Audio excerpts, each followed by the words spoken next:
Well, it's a funny confluence of things. The big mention here is Supergiant Games that developed it. They have been on a trajectory for probably the last 10 years, I'd say, at least prior to the release of this game, because they make all their games are of a similar aesthetic. You started off with Bastion. I think that was back in the Xbox 360 days, Xbox 360 Arcade or whatever it was. Then you had Transistor, which was a different game again. And then Pyre, which is another different game, but again, similar aesthetic. And then they have Hades to round that out.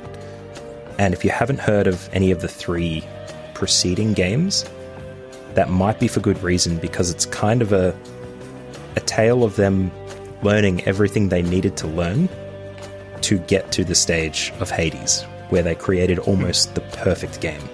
Or at least it seems like the perfect game.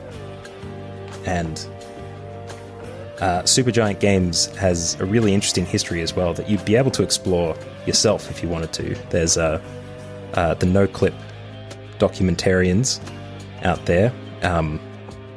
They made a documentary series of about 5 parts. I think it was 6 parts, actually, because they continued development of Hades into the pandemic, and they were remotely located for some of that, which made things interesting. But Supergiant Games is a developer that has a consistent team.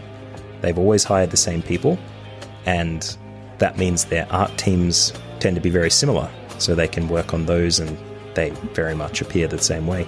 Same with the voice actors, same with the battle mechanics that they put inside. The development team they have is always consistent across all the way through.